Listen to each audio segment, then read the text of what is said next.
Welcome back, everyone, to Total Nonstop Impact Talk for Impact fans right here on YouTube, and Twitch just gave us the middle finger again. Just tried. So yeah, they can't go at the same time. They got to be delayed. No, and I even just got rid of it and tried to load it up separately. We'll try again in a couple minutes before we really get going here. But yeah, Twitch. Geez, I don't know if I'm blaming Twitch. I might be blaming StreamYard. I think that's where I'm, because there's a lot of Twitch things still being operated with OBS. So I think it's some type of platform interference, but could be. I don't know. So we'll try it again here. Let me try it just while we're live here real quick. Yeah, because that's about how long we did on the reaction. No, won't let me. Title invalid. It's not. It's on the Twitch end because Twitch says the title is invalid. Try changing it a bit, and I'm just removing it. I'm not messing with this. Yeah, it worked for the reaction, and they were the same thing. So that's very weird. I mean, Bill, if you want to try it, in a 5-10 minutes, throw it in there. But beyond that, I'm not messing with this anymore. Will do. That's fine. Forget. I mean, Twitch was great, but whatever. It was a good Twitch. Right. So I am J-Bone. To my left, your right, we got Bill in the house, safely back from Las Vegas tapings. Below me is Alicia. What's up, Alicia? How you doing tonight? Hey, how's it going? Doing good.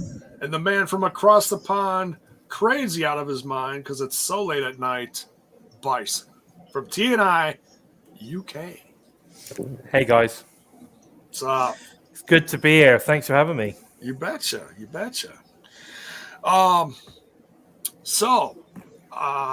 We are going to be talking about some Impact Wrestling tonight. The fallout from a hell of a pay-per-view, Bound for Glory. We just saw that review of yours, Bison, yesterday. Overall, because I didn't catch the whole review from you guys. Overall, was it a thumbs up from you guys? Well, yeah, I'd have to say I think it was a thumbs up. Yeah, I think it was a great show. I mean, personally, I would have given it an 8 out of 10. I thought it was really good, and some unexpected stuff going on. Would I have done a couple of things differently? Yeah, probably. But overall, it was a great show, and it really highlighted the Impact talent, which is what I liked. The fact that a couple of people that were possibly going to turn up didn't turn up actually made it better for me. And I thought that it made sure that if people did tune in because they thought they were going to get some big star turn up, they got to see how good the Impact talent, the roster is, and hopefully they'll keep watching. Yeah, and that's why I never reported anything, especially on my own channel, Smash This Podcast, because I usually cover those kind of news bits and stuff. That's why I didn't do it. I just, I kept reading all these things like, oh, yeah, so-and-so is definitely going to debut at Bound for Glory and blah, blah, blah, blah, blah, blah. Oh, so-and-so's on a plane for Las Vegas, and then they're going to land on the strip and just bust in the door at Bound for Glory with a holy snakies there. And it didn't happen. The prospector's back. You never know when he's going to end up. So yeah, it was a decent pay-per-view. I mean, certainly some wonky happenings. Some unexpected winnings, but overall a great show. Heath, have I missed J-Bone news? No, you haven't. We just started, buddy. Shall we? I don't know. Kick it off. Should we do a little news and then go into the review? I know. Yeah, let's do it. Some hot topics out there. All right, Bill, hit my jingle. Jingle jangle, jingle jangle. Yeah, I was fumbling around with the old Twitcheroony, but I'm gonna leave the Twitcheroony be. Let's see. Let's get a little J-Bone news going in right now. Jiminy Christmas. And now, The return of Jimbo. Little prospector in there. You never know. Jimbo, not from this. Searching for my fake wrestling news. Do, do, do, do. Prospector J-Bo. Oh, yeah.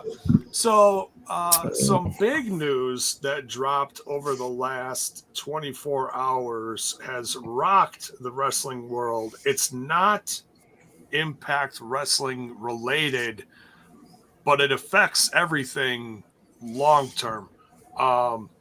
So Ring of Honor does not look to be in a very good spot. I did a very long conversation with Uncle Mark last night over on my show, over on STP, along with the AEW review. You can go check that out. But I definitely wanted to bring it up here and get whoever, I didn't know who was all going to be on the panel tonight, but I definitely want to get some opinions here, get some discussion going, and in the chat as well. Follow along with us, because I want to get your opinions as well. Let's start with our fellow knockout here, Alicia. Your thoughts overall on the news of, well, first of all, Ring of Honor canceling all the contracts. They're not going to be re-signing anyone as of like year end ish. I mean, everyone's a little different. You never know exactly when people's contracts are ending, either end of the year or next March is when they're really halting everything. But they're canceling contracts, and their last date is going to be Final Battle in December, Correct. Something like that. So, Alicia, your thoughts on this news? Well, it's sad for one. A lot of people have been working there for a long time, and so it's sad to see that they're not going to have their home company anymore. Overall, it should be interesting to see how this kind of shakes up the wrestling world a little bit, because this is completely unprecedented. Nobody could have predicted this, I feel like. I don't know, man. It's just pretty shocking. I don't know what else I could possibly add to this. It is shocking. Oh, we got Twitch going. Thank you, Bill. Appreciate that. There we go. See, it just takes like an extra 5 minutes or whatever. Well, I'm going to say what I think the issue is. I think they may have changed how titles go, and I just shortened it extremely. Okay. And it worked. See, but it could have been timing. It could be one or the other, but I just went after review. That's it. Interesting. All right. Well, nonetheless, I'm not going to overthink it. Twitch is live. Welcome for anyone on Team Twitch. And let's go to Bison next. The news about Ring of Honor. Sad, real sad news. I have to admit. I mean, I'm not an avid watcher of Ring of Honor. I do sort of kind of catch up on the odd sort of kind of breakdown stuff, or I might if I see a match that I like the look of, I might go and check it out. I sort of kind of find them they're like a raw wrestling promotion. Do you know what I mean? It's very raw, and I do like that. But I just think it lacks that little bit of sparkle for me, which is probably why I sort of kind of gravitate more towards Impact as a wrestling fan. I just think it's real sad news. I mean, you think about the roster they've got over there, the talent level that they have. A Matt Tavern, a Jay Lethal, a Jonathan Gresham. The new female title holder they got over there, was it Roxy or whatever her name is? She's great. Session Moth from Ireland. They got some incredible talents over there, which now are out of a job. Effectively, they're now out of a job. So that is obviously the sad part of it, that there's now one less promotion at the moment. I mean, they are saying that they're booked for April, I believe. So is it the WrestleMania weekend or something? They've got a show booked. They're gonna try to, and I this is wrestling. I try not to overthink stuff, but if you're That's what I read. That's what I read. Right. Yeah, I read that too. It's just I'm just saying how I'm thinking about how difficult it's going to be to put people on that show when this is already going on with the brand. You know, are there going to be people that want to jump back in? You know, that's a huge leap of faith there. It's yeah, exactly. So this is the thing. You have this booked, yet you don't like the plan is to release all of your talent. Now, you know, let's say that not every single one of them ends up being picked up, but it could do. I mean, you've got MLW. Although having said that, MLW then make a statement that they've released a few people as well. So. yeah. You know what's going on there, but you've still got MLW, you've got NWA, we've got AEW, and we've got Impact. We've also got GCW that seems to be making a bit of a play at the moment. So, you know, in terms of sort of like bigger promotions, you've still got plenty of them out there. Even if they all took 4 or 5 each or something, then you've potentially got the roster taken up. Now, who would I like to see turn up on Impact if that's the case? Well, for me, Jonathan Gresham all day long is basically top of the list for me. Okay. I'd like to see Jay come back. Obviously, EC3 would be great. I mean, can you imagine EC3 now coming back and challenging Moose for the world title? That would be pretty epic. That would be pretty epic. The Briscoes obviously would be great to bring them into the tag team division. You've got Matt Tavern, who I've always been a big fan of Matt Tavern. I think he's badass. There's a couple of factions in there I think that a lot of people are quite high on. I don't know too much about the faction stuff, but that's pretty cool.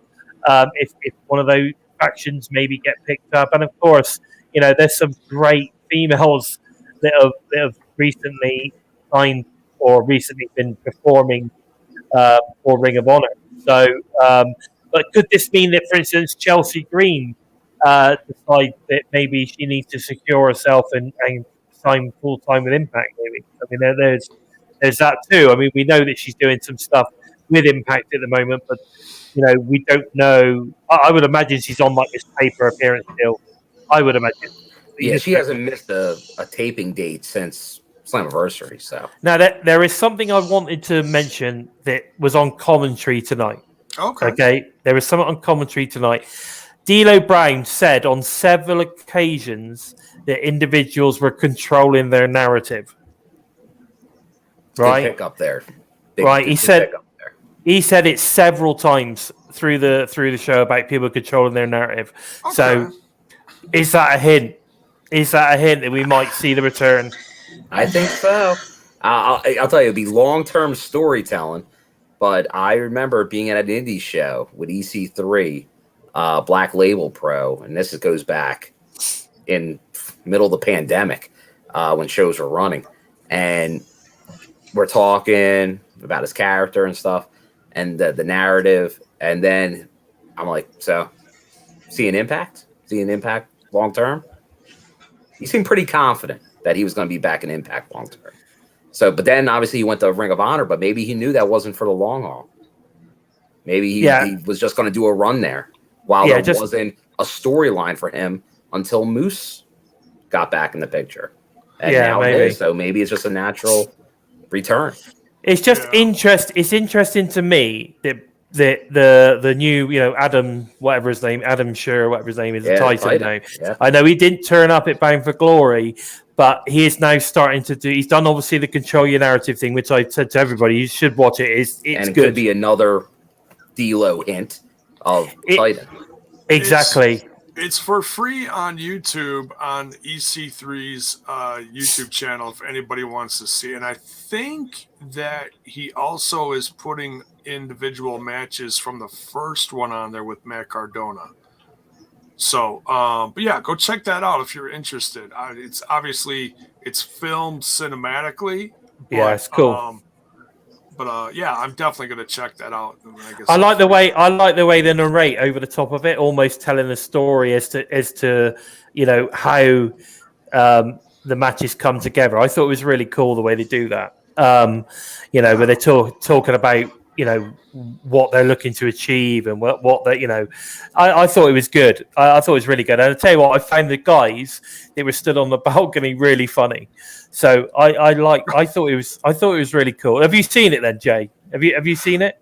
I've seen tiny little clips of it, you know, but that's it. No, I haven't seen It's definitely worth checking it out. I recommend it to everybody. If you like that cinematic style, right, then it's definitely worth checking out. I really enjoyed maybe it. that's a Discord watch along for the TNI group. Oh, definitely. So, Yeah, who I'm going to knows? see what he's released a lot of stuff recently on his channel, so I'm going to see what's all on there. See if the Matt Cardona, I'll just say episode, I don't know which part it is on there as well. I think at least the individual matches are, but yeah, we'll look into that. Yeah, and We'll I'll just have say some time. for Ring of Honor, just to kind of close out the Ring of Honor stuff, Sure. because Bison hit most of the names Right. that I would look at, but it is anytime a promotion goes through something like this, I know they're saying they're looking at coming back in some form, but obviously much different. Sounds very MLW-like in some of their go away, come back things where they start anew. NWA kind of did the same thing. But obviously there's some big promotions out there, but anybody that's going to lose paychecks based on this is not a good thing, because that still was giving plenty of people jobs, especially during a very tough time. So Well, that was good on during them for doing it. You know, during last year, that was rough, and hats off to Ring of Honor and Sinclair or whatever, you know, you want to say who was pulling the strings there for keeping people employed, you know. Yeah, so definitely sad to see. I've obviously been a big Ring of Honor guy. I was going to shows back because they ran Philly so much back in the mid 2000s. I was at most Philly shows that happened on. So some great talent has gone through there. Obviously, I hate to say it, but it's what happens. They got the stuff with the guys that became AEW. That was not a good decision. It was great for the gate for a year and a half to 2 years, but then they all left, and they left that promotion high and dry. They did a good job, as we're talking about. It's good talent there now, but it took them a while to establish this, and they lost a lot of ground. So it just made it. I think it made it very tough. But I don't think this is all a Ring of Honor. This sounds like more of a Sinclair issue than really a Ring of Honor. I think it's more of an indictment on their networks right now are struggling. So it's not really Ring of Honor's doing. But obviously, we'll see how that all plays out. But Sinclair owns Ring of Honor, right? correct. Yes. Yeah. Just like like Anthem owns Access and also owns Impact Wrestling. Right. So, you know, if the network is the issue, then yeah, that's sadly a big chunk of what is going to be, you know, pulling the strings there. But and that's what people forget about. Like, that's why Anthem, like every day with Impact, we got to be thankful for Anthem. Anthem came along and they did the smartest thing, and they got Access TV. Like, it's all about TV for these brands. You need distribution. YouTube and all that, great. Good to get eyes, great for indies and stuff like that. But if you want to be a player, you need a TV deal. And let's not forget, Impact with the international, got to get UK, but the international deals for TV is really what makes that company go. Like, they were able to do the Pursuit thing, which was a struggle. But when they were losing those deals, that's where I was at tapings where that whole group thought it was over. They thought what happened at Ring of Honor today, they thought happened. It wasn't confirmed, but they thought that was going to happen. And it didn't, which is fantastic. But it was close a few times. So as Impact fans, we know how close this can come. But they're hard to kill. And that's why they got a pay-per-view called that. Ring of Honor's been the same way because they almost mirror images on history. So hopefully for them, sadly, they're going to lose a lot of the roster. They'll have to maybe start anew, but who knows? Maybe they'll do something. They're trying to do something. What, April is the goal? We'll see if they can pull that off. It might be a one-off show, and maybe that's what it is. Maybe they do a show here and there, and maybe 2 years from now, 3 years from now, they're back to something. Or maybe they get involved with an Impact, an AEW, a WWE, to come back as a brand. Who knows? Anything could happen. Yeah. I'm not a big fan of, obviously, ECW. Nearly killed my love of wrestling when it was fake ECW, but it could work out. You never know. Yeah. So, yeah, we'll see what happens. We'll be keeping a close eye on it. And we wish everyone involved from behind the scenes to the announcers, the bookers, to everyone in the ring, everyone, the people that put the ring together, they all got jobs. And we wish it's sad. It's a sad day for wrestling. It is because Ring of Honor's been around, maybe not on TV, but Ring of Honor's been around as long as TNA, haven't they? They started at the same time, pretty much. Yeah. Been months of each other. 2002, 2003-ish, yeah. So It's a shame. It's a shame. Yeah. So anything else? I wasn't really going to bring up anything else. I know that was the hot topic. Anybody else got anything news-wise to just quick throw around for a minute? Well, there's a lot of Impact talent, as we know. Trent with AAW, Sammy's got Revolver starting back again this weekend. So there's a lot of talent out there. There's right places. now. Yeah, there's places. There's shows galore. You have all kinds of crazy stuff. You have the exploding ring match in Trenton coming up this weekend too. There's a lot of wrestling out there. Oh yeah, and in my neck of the woods, the Blizzard Brawl. This is newsworthy.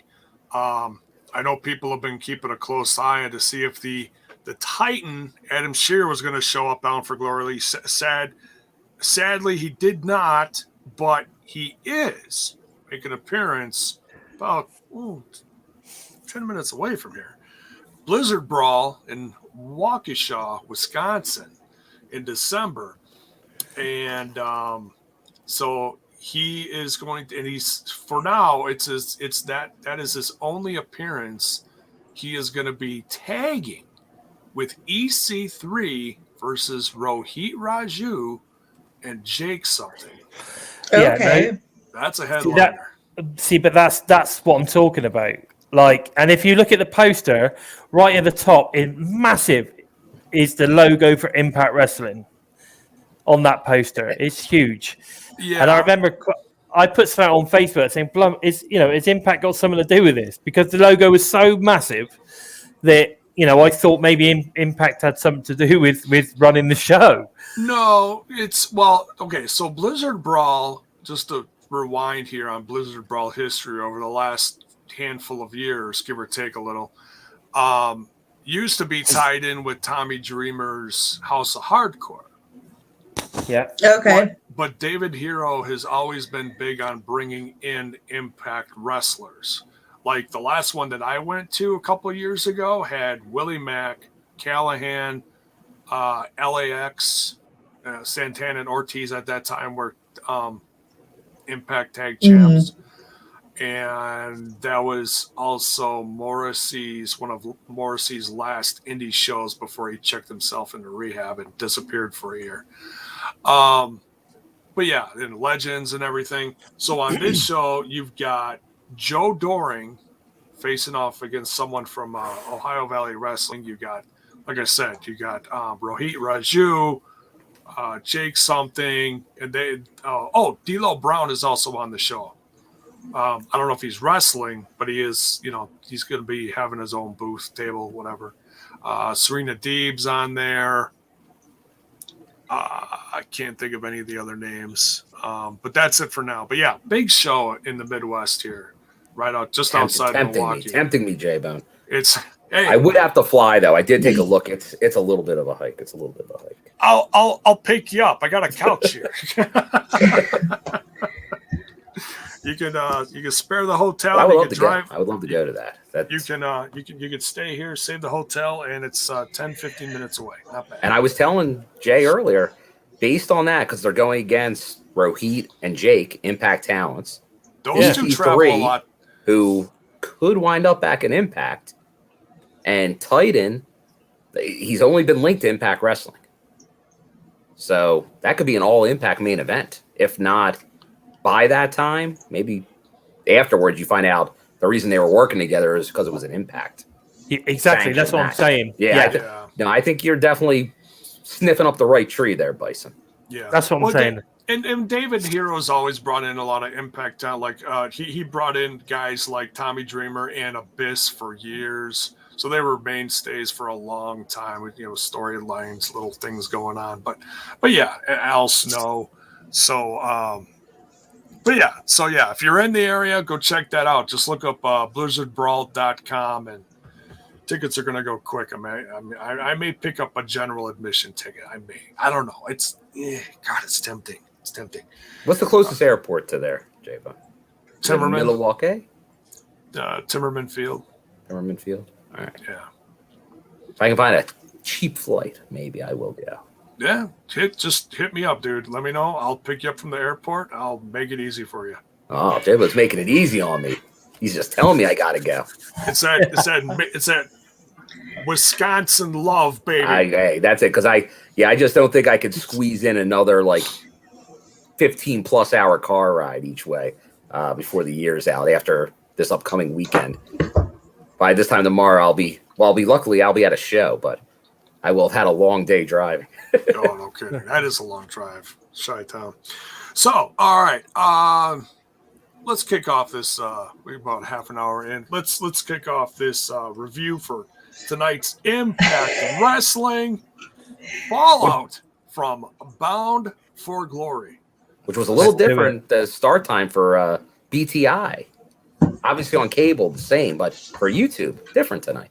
It was, yeah. I went back to my 6 p.m., 7 p.m. Eastern Standard Time starting. It was weird. So I was and then we went with the Access TV feed for the Impact Wrestling portion of it because I didn't want to wait that long in between. I was like, no bueno. Don't want to do that. We'll start out with the BTI segments here. Right off the bat, you can tell there's no John Burton, so that's kind of a bummer. They did, pardon me, they did mention him though, which was nice. They're like, this, it's not the same without him. So shout out to John Burton, friend of the show, John Burton. Big friend of the show. We love John. We do. He's great. He's one of the good guys. He is. Love him. So hopefully they can get him in somehow, some way in the future. Maybe a segment, maybe a catch up with John Burton. Yeah, I'm hoping maybe for the best ofs at the end of the year because they're canned episodes. So maybe they'll do those right out of Skyway. We'll see. Yeah. Because they're not staying in Vegas for the rest of the year. It's just, they're taping there. So who knows? So Iceman Intel. Not too much on the whole Iceman Intel front, just saying that there were some unhappy faces backstage post Bound for Glory. Unhappy faces like Josh Alexander, so close to hanging on to that. So close to hanging on to that Impact World title. And namely Johnny Swinger, an unhappy fellow backstage with the demise of Swingers Palace. So, last time I saw you was pre-cell phone era. Oh, shit. We'll have to see what they do with him. We saw him tonight for a bit. It was pretty funny. We'll get to that. Sam Beale versus VSK. The bits that I saw of this match, I really dug it. I'm noticing that both Sam Beale and VSK are on the roster page now. So good. Oh, it's official, huh? Yeah. That's cool. For how long? I don't. We shall see. know. So a question from Anna, aka Violet, says, "Why isn't Burton there?" Well, these were taped in Vegas, and Burton has a lot of local responsibilities. Mr. Nashville. He is, yeah. He's got a lot of stuff going on in Nashville. He does a radio show. He does TV, doesn't he? Yeah, he does. Yeah, he does the news. He's a Yeah. broadcast journalist. Yeah, something like that, Bryson. Right, little jingle there. So yeah, he's got a lot of local news responsibilities between TV and radio. So he just couldn't swing it. So, but I mean, it's not like he's not gonna come back. They love John Burton as being part of that, and I think most fans do too. So yeah, he'll be back. We'll see. Hey, maybe Texas early next year. We'll see. It's not too far from Nashville. Yeah. There you go. We'll see. But yeah, Sam Beale versus VSK. Who wants to talk about this? Oh, well. Let's not all jump in at once, huh? Right. We all love Sam Beale. Yeah, we do. I love to go to Alicia, but sometimes she misses the BTI, which is why I didn't just. Yeah, I missed this. He didn't do the finger thing. Hey, on to someone else. Yeah, he doesn't do the finger thing. But he's got nice gear. Brian Myers put the kibosh on that real quick. Because he was backstage in one of his first segments with him, and he started doing this, and Brian was like, "Oh no, stop that!" I'm still always tempted to be in the crowd and be like, "Do it, Sam, do it."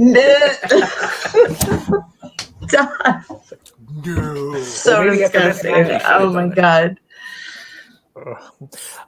What I will say on this match. Come on, Bryson. Someone's got to talk about the match.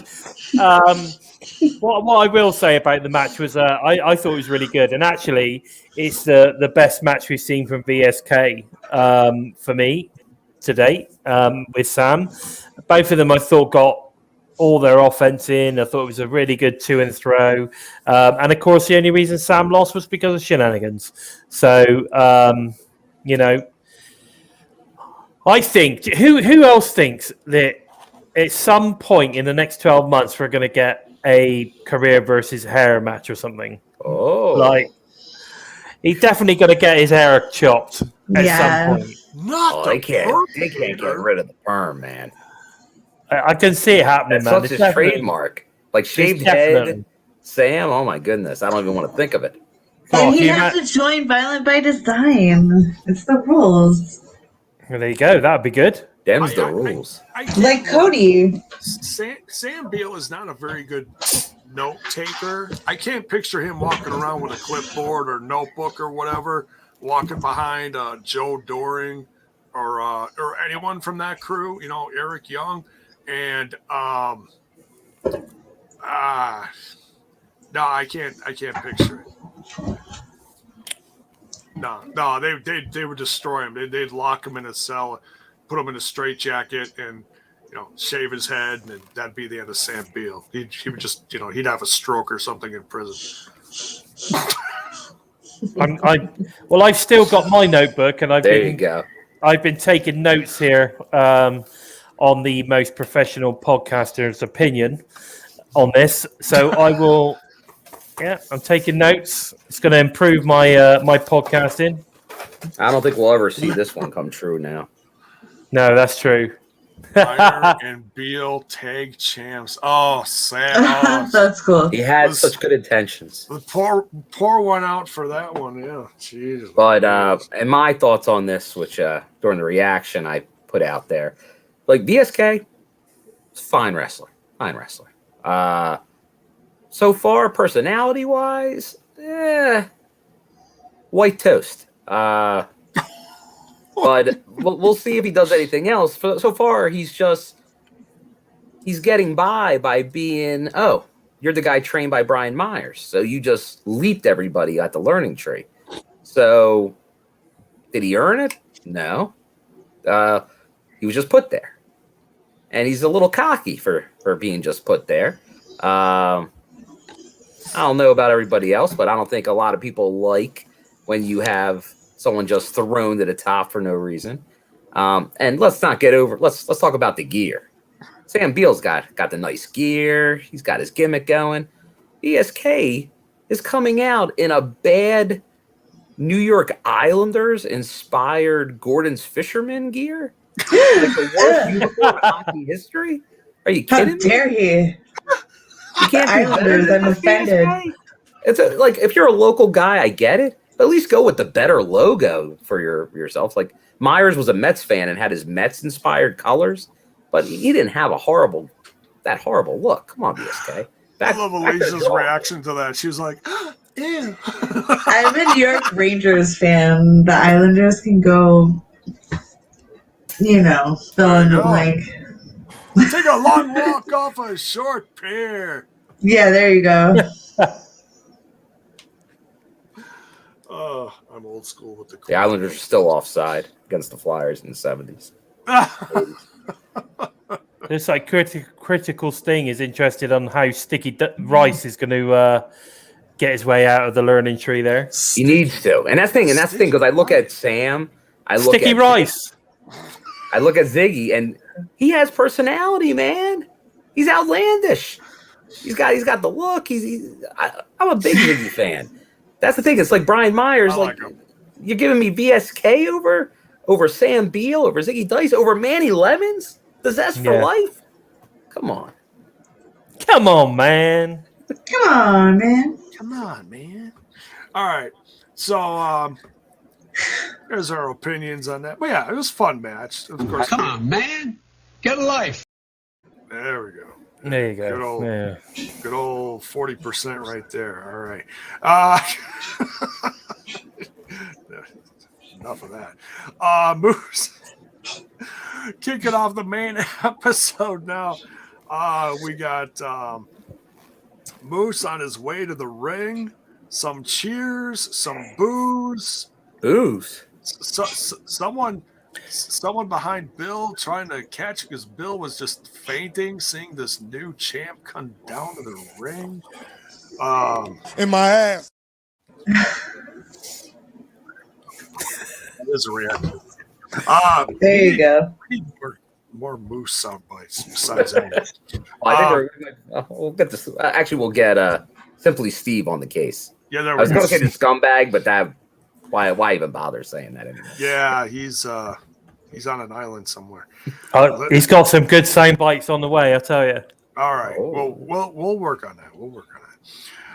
So Moose is barely in the ring cutting a promo, and he is attacked by Eddie Edwards. Man, Moose does not have a good episode tonight. Dude, he is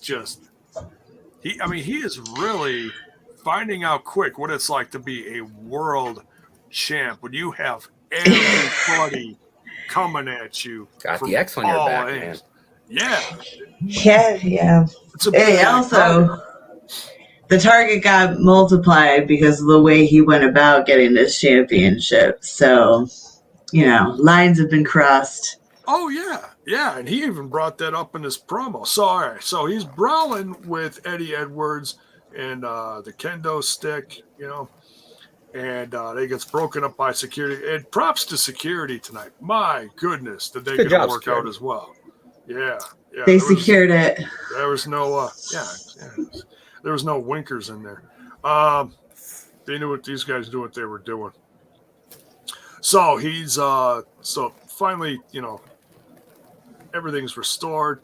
Moose is in the ring, cutting a promo. He starts calling out several different people from other companies. Oh my God. Like a tribal chief. He starts talking about a new day. All this stuff. Oh my God. Yeah, I think everyone got dissed tonight. Everyone.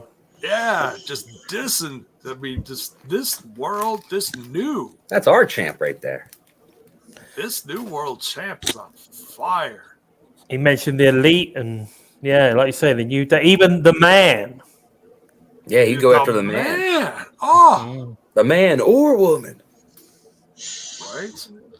Man, just what's everybody's thoughts on this promo, real quick? Pretty outlandish, if you ask me. We're getting a new era of Moose. To be fair, it's the best promo he's ever done. Yeah. Yeah, it's definitely a whole new side. We're seeing true champion Moose. I mean, he was carrying around the TNA world title, which is fun. You know, everybody kind of, poked a little fun at him while he was trying to control his narrative, slowly losing his mind, last year. But this is different. Wild. So he's out there cutting a promo, calls out several other people. Josh Alexander then out of nowhere attacks him. They're brawling. And then just as things get restored there, we get the debut of Menorah Suzuki. Oh my God. This whole first segment just was on fire. Just wild. Bison, thoughts on Suzuki showing up at the end of this? Well, to be honest, I mean, it was great that he was there, but I kind of find it a bit weird because I didn't understand what. So we get this promo from Moose, world champion. Obviously, Josh is pissed off.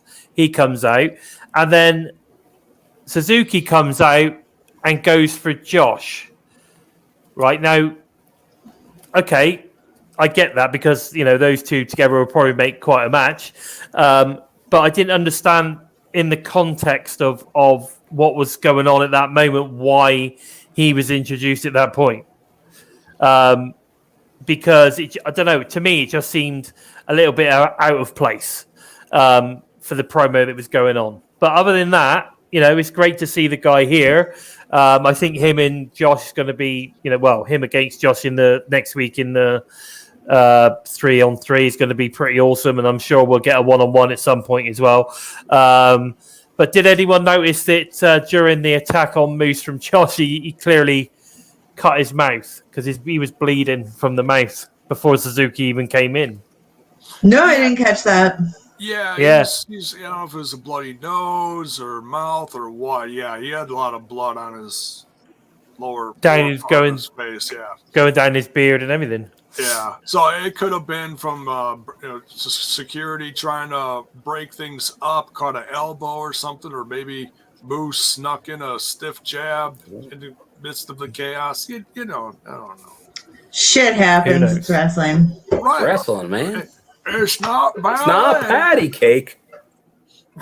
They're trained professionals, folks. Don't try this at home. Don't try this at home. That's right. So yeah. Fire segment. Any other thoughts on Menorah Suzuki and the whole Josh Alexander thing? I don't know how to put it into words. I'll get back to that. All right, we'll go to Bill real quick. I know Bill's a Suzuki fan. I am a Suzuki fan, and I've been lucky to see him a lot lately. He's been doing his rounds on GCW and stuff. Right. So definitely this added something to Impact they haven't had in a while. Obviously they've been working with New Japan and that, but really they haven't had they at least in front of fans. Obviously we missed Kojima live for fans. But seeing Suzuki here, because really it was Ishimori a couple years ago. And we had a couple when the guys from Noah were coming over, but it's been a while since we had some of that elite Japanese talent, which was good to see in Impact. Marufuji, those were some great matches. So having Suzuki show up to put on some great matches, that just adds some more credibility to the Impact brand. And you'll see, you saw it here, you'll see it next week in the coming weeks. I think there was definitely. Because you got to remember, Bound for Glory was on Saturday. GCW was in LA on Friday and Saturday with Suzuki on their shows. Yeah. I think some of those people went to GCW and then came to the TV tapings to see Suzuki because that's 4 hours. Mm-hmm. Yeah, I wouldn't be surprised. Friend of the show, Daniel Yes. Spencer, Impact Wrestling Ref in the YouTube chat. What's up, Daniel Spencer? Quick question for Daniel. I noticed some people were talking about these Yes. new ref shirts in the live reaction earlier, and just want to get some official ref responses here. What are your thoughts on the new shirts? Are they comfy, cozy? Or can you work well in them? Because they look pretty cool. Yeah, So like the looks cool. I think everyone's saying like they look a little bit like a soccer jersey. Yeah. So is it more? Yeah, is it more comfortable, easy for the 1, 2, 3, and keeping it down the middle, or is it more cumbersome? Who knows? or are they itchy, scratchy, not so fun? And if you can let us know, whose thought was it to change the referee uniform? Was that a Scott D'Amore? Is that one of the officials came up with this idea? Is it TV? I don't know. Oh, here we go. Daniel Spencer says, absolutely, they are great. They are great. Wonderful. There you go. Design. Oh, Oh, go ahead. Violent by design. Brian and Daniel designed them. Nice. Very cool. Very cool. Thank you for that. Daniel. He's got to sell them. We could all be right? little Impact officials. Yeah. Your official Impact Wrestling ref shirt. Oh, they'd sell. I'd buy one. Well, let's not forget the biggest missed opportunity in merch sales right now are the tracksuits. Oh God, yeah. I'm dying for one. Like I go to a New Japan show, they're selling New Japan tracksuits for like $200 and something, and they're selling out of them. I don't know if I'd pay $200 for one. Well, I'm just saying, for instance, like you do a jumpsuit, you do it for $100, they would clear those babies out. Mm, Oh, yeah. Oh, yeah. Spencer here says he might even look a little different next loop. Interesting. Okay. That's so cool. there might be just for a loop design. And, there might be one for sale pretty soon. Oh. Although I don't know. We might need the scumbag. Our officials are all pretty lean and mean. So I don't know about that. I'll let you do the chat. Okay. Leave it alone. Sorry. Okay. Used Impact ref shirt. Yeah. Is that Daniel Spencer? Brian Hebner there? Unfortunately, I don't think Daniel Spencer is going to fit me. No. I need a 2X. Yeah, I might have to put it on the. I think the Joe Doering head might have to wear it. Yeah, Add a couple more. There you go. I need a size small. Size small. Minimum of 3X here. It would be perfect for Manny Bones. That'd be great. He'd love one. Yeah, I'd love one. See? Yeah, see? Yeah, totally. No, and don't ask about the cats. The cats are locked out because they were crazy during the watch along. All right, so we move on. Next, we got Gia Miller trying to get a word in with Moose because he had quite the start of the show. And is interrupted by Matt Cardona. Matt Cardona wants a piece of him. Oh, he's always ready. Of course, he's always ready. So they start fighting and they go into commercial break. So, yeah, they're all coming after him. It's wild. We get an X Division title match kicking off the action here for the show. Trey Miguel defending. He just won this X Division title, and he's already got to defend it. It's wild. No respect for how far this guy's come. I look like a young boy to you? Well, not anymore now that you got that goal. Trey Miguel versus New Japan Pro Wrestling. Boy, did he have to swim. Rocky Romero. And this was an absolute laughing at the chat. This was a hell of a match. Let's go to our local knockout for this. Alicia, your thoughts on Trey versus Rocky? I like Trey's new entrance with where he pretends to spray paint his logo. Very clever touch there. It's Trey Miguel in a match, so overall I'm going to say it was pretty damn awesome. Pretty exciting. Happy to watch it. Good shit. It's more than good shit. It's great. It's This is the good stuff. How could I forget? There you go. Bill. Now, this was big fan of Rocky. Was glad to see him. When I saw him walking about Samstown, I was like, oh, Rocky's here. But I'm like, I think I've seen Rocky before because he's so tight with the Good Brothers and the Lariato stuff and the Talking Shop-A-Mania. I'm like, he's probably just hanging. And he's also does some of the New Japan books. So he could have been there for that. But that he was in there, I was like, fantastic. And then he got used to tapings, even better. Rocky's been around. I'm doing this a long time. And happy birthday to Rocky. I believe he just celebrated a birthday. But he can still go in the ring, just like Chris Saban can go in the ring. And he gave Trey a heck of a match.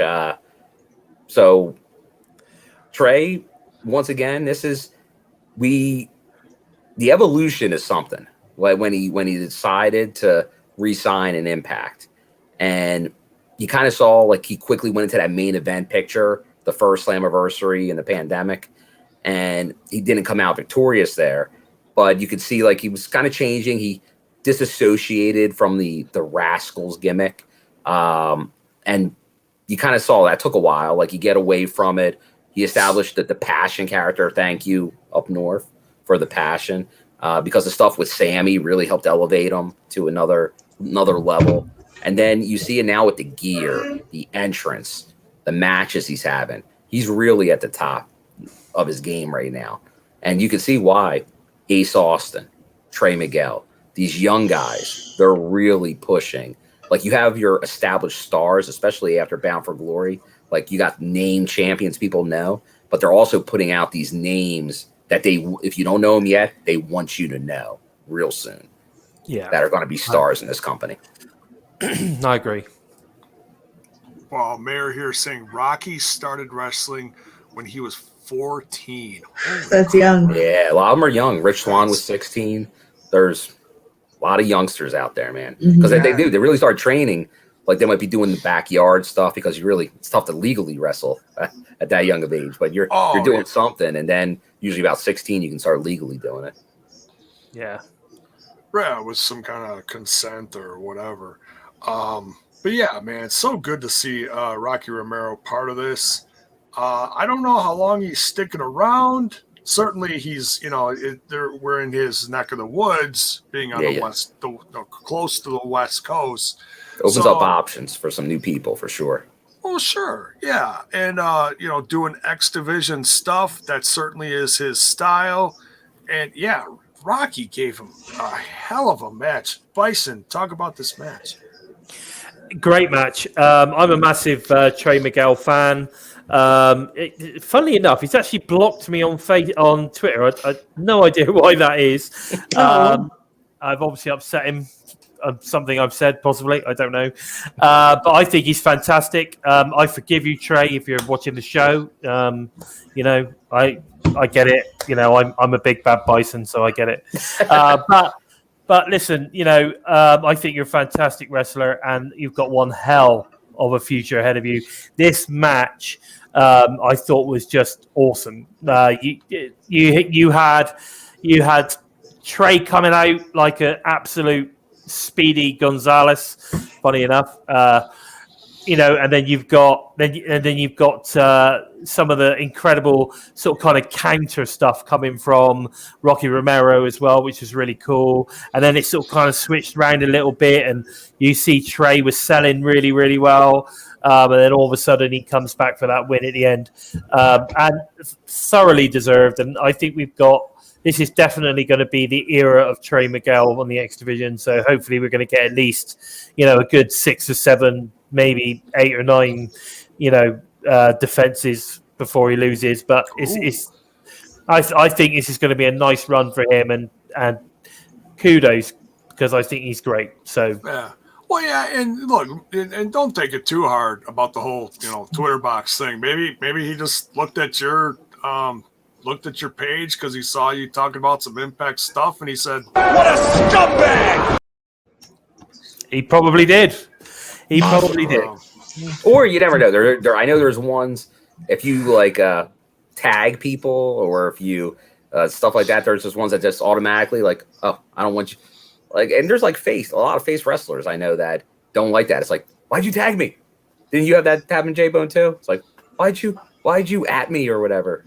Oh yeah, at 2 a.m. Cody Rhodes, drunk, responding to my tagging him in some a little fantasy booking, just having some fun, And this is back when he was with Ring of Honor, the Bullet Club. He complete heel, just he said, "Untag me from this bullshit." I was like, "Oh!" I was so excited, but so appalled at the same time. It's like when Matt Hardy called me Sweet Pea. Oh, that's awesome! I said, "Settle down, Sweet Pea." Settle down. So yeah, great match. Trey Miguel retaining just days from his win at Bound for Glory against Rocky Romero. Next, we get Gia Miller with Jordynne Grace and Rachael Ellering, talking about Jordynne Grace winning that DMC championship. And who, none other than Tasha Steelz, interrupts the segment. Just rude. Just rude. And Rachael Ellering, of course, coming to Jordynne Grace's defense. And Savannah Evans just, noticeably quiet in the background and just kind of looking tough. Looking tough. Well, you got to look tough. Well, you don't have to look too tough when you're next to Tasha. This is true. So in this turns into a match later between Rachael Ellering and Tasha Steelz. Then we got, what do we got next here? We got Macklin and Edwards, Cardona and Alexander. Oh yeah, and we can't forget. Here's the we had Macklin attack Trey after the match. He did. Oh yeah. Oh, sorry, Mayor. Yeah. Well, it's just almost a given now that Macklin interferes in all X Division action. Right. That that spear in the corner was oh jeez. He does a wicked spear. He puts a lot of momentum into his spear. Yeah, I mean he speared Trey out of his boots, so he's probably broke a couple of ribs. But yeah, that was insane. And then he came out and he ended up having that thing with Scott D'Amore, didn't he? Yes. So when Scott was telling him to calm down. Yes, Scott D'Amore's got his hands full. Hold on, calm down, just breathe. Yeah, exactly. Is what he's telling the whole roster. It's like, look, we just got done with Bound for Glory, and everybody wants a piece of everybody all of a sudden. So, Scott, I mean, shit, by turning point or hard to kill, Scott's going to end up looking like me. I mean, he's already, prematurely gray. The guy's going to be bald by Christmas, Jiminy Christmas. So yeah, everybody's coming at Scott D'Amore from 20 different directions, wanting a piece of this guy, that guy. I feel for Scott. Alicia, your thoughts on Scott D'Amore just having a rough night? Must be tough. He's having a tough night.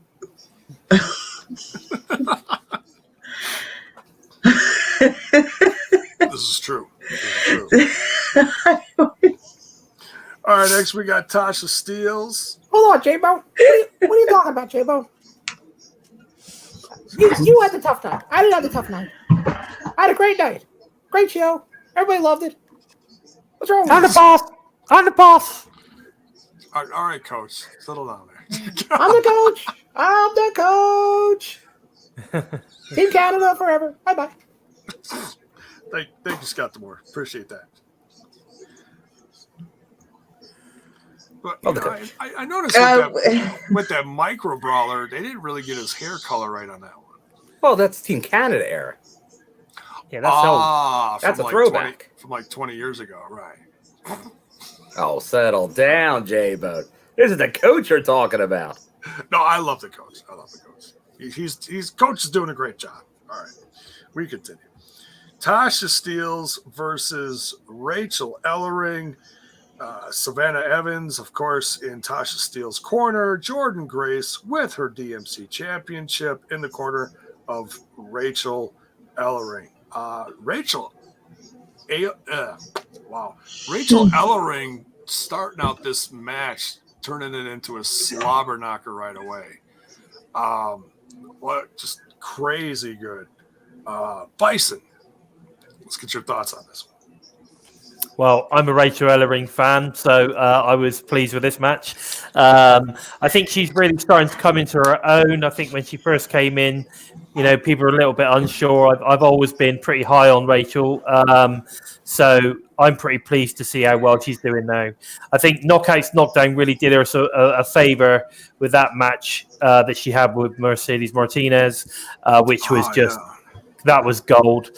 And obviously they're now starting to see even more in Rachael, because to give her the win over over Tasha, when we know that impact are pretty high on Tasha, is quite a big thing. But I guess this is going to be now setting up a feud now moving forward for Tasha, Rachael, Jordynne, and Savannah Evans, I guess. So yeah, no, I enjoyed this match. I thought it was great, really good match. Yeah, and it's the DMC championship aside, it's the knockouts trying to one-up each other and climb that ladder again. It's like a fresh start. We've got a new knockouts championship. Everyone starts down at the bottom and you got to climb. So, Alicia, any thoughts on this? It was good to see Tasha back. I'm curious to see in which direction they plan on taking this and what angle they're going to work with this storyline between the two teams. Will it be a parting of ways? Will Trent's prediction finally be right and Ellering will turn against digital media champion Jordynne Grace? Bum, bum, bum. Stay tuned. They'll figure it out. I am shocked and not quite appalled. Sorry. Bill, what do you think about this match? No, it was a good match. I was very surprised at the result of this match, because I felt they were really pushing Tasha. But Rachael gets a huge win here. Huge win. I know it was close. I thought it was a 3. Yeah. I know you're a little more dubious on if it was a 3 if she got up the shoulder on 3. I thought Tasha kicked out. So did I. I really do. You thought so too, Bison? Yeah, I thought so as well. But you got to remember the position of the ref as well. He was on the other side, so he didn't see it. So maybe we'll get some sort of promo next week on, like Tasha's pissed off because she clearly got her shoulder up and I don't know. Who knows? These referees got to watch out. Freaking Hebner's getting taken out. Daniel Spencer, I'm worried about you, bud. Yeah, you don't want Tasha kicking your ass. Those new ref shirts may not make it into the next taping. Maybe that's the one that they're gonna sell off.Maybe some guy got blood all over it, or I was just thinking that. I'm like, they're gonna end up all bloody and messed up and. Oof. Great promo for Morrissey next. And then he's talking about how he got turned on, but Moose kind of calms him down. And, he's trying to keep that alliance alive because there's a match coming up next week with Moose, Morrissey, and he's got to find a third partner. And they find is this when they find that third partner? No, not it's just yet. where he pulls in Moose. It's just where he pulls in Morrissey. Yeah, offering him, but with the chance Yeah. If he beats his partner, he will get him a world title shot. Yeah, which is an interesting way to make friends. Like, oh, tag with me, you get a world title shot. I think I like matchmaker moves. I think I was so excited about the Suzuki segment, I forgot to write it down. Oh, no. Yeah, so that's in here somewhere. You're going to have to, like, jog my memory on that one. All right. But anyways, so yeah, they're trying to keep that relationship going. Gia Miller then with one of the funniest segments of the night. Gold. Inspiration. Oh, the inspiration. Yeah, this was gold. Actually, I'd say this was number 2 interview of the night. We got number 1 coming up for me personally. Is coming up soon. But yeah, this was a lot of fun. Gia Miller getting to meet the inspiration, and not sure where they were, what little. I mean, I'm so used to the Skyway Studios and the plant, Scott Demore office / right, every other yeah. room set. Yeah, that's it gets used so much. So this is new, and this was different lighting, and it looked kind of like nightclubish almost, backstage. It's funny. Inspiration using a lot of similar. How do I say this? A lot of similar charisma as their Iconics characters from the WWE, but I'm not complaining here. I'm not complaining. They do it so well. They bounce stuff off of each other. They finish each other's sentences. It's I love the unison stuff. Yes, because it's so perfectly timed. It's so perfectly timed. It's. I thought they were great. Like I said before we went on air, I now totally get why they are pushing these guys straight from the off. Like, totally. I get it now. And as much as I think, I don't think they were due to be booked as champions at BFG. I honestly believe that's something to do with Tenille not being there. Because I have a feeling that if Tenille was there, then the influence would have interrupted that match and we would have had a feud there, and then it would have built to another time when they would eventually win it, but not necessarily at that moment. But I think, but again, you don't know that for sure, but that to me sort of kind of made sense. But this was such a good segment. Even Gia's part in this was good.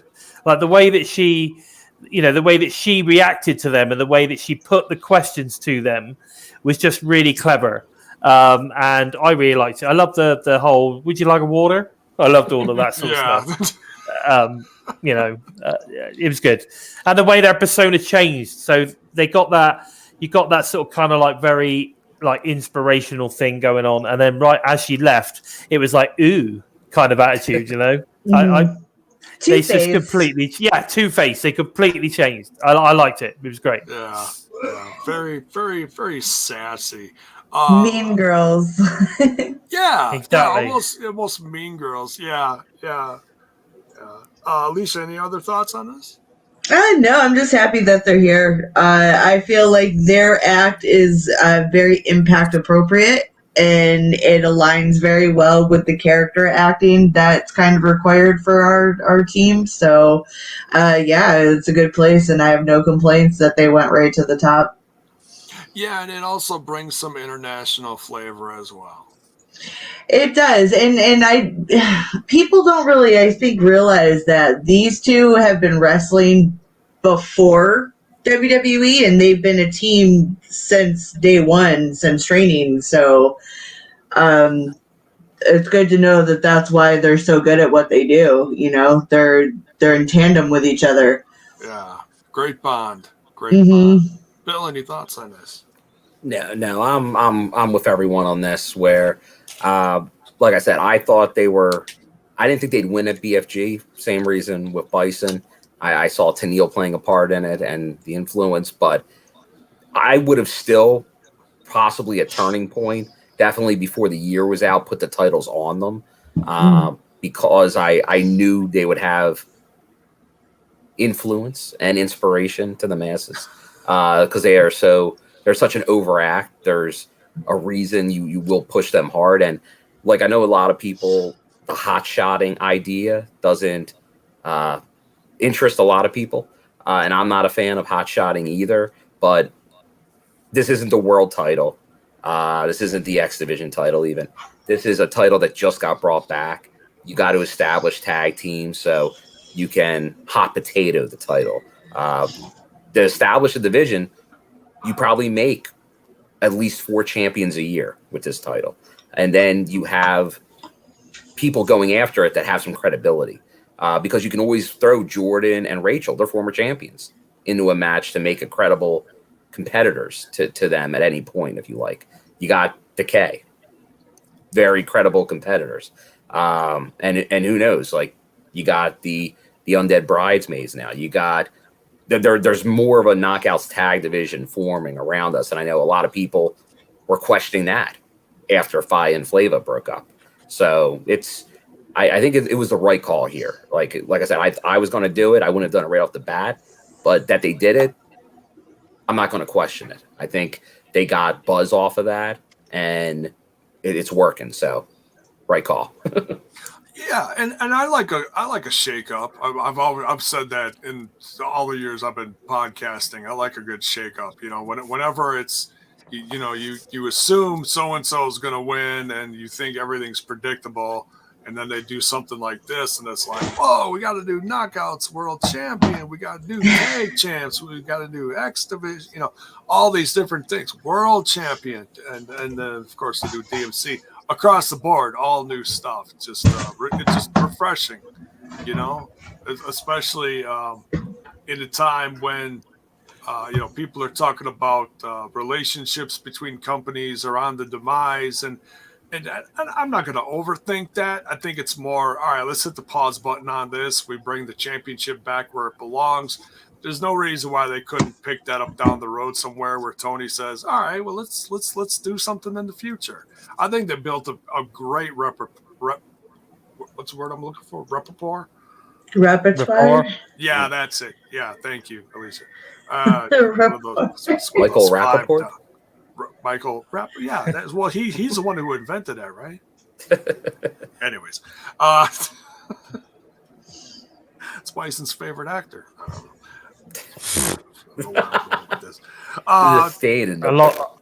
Along with my favorite wrestler, Tennille Dashwood. There you go. Damn. All right.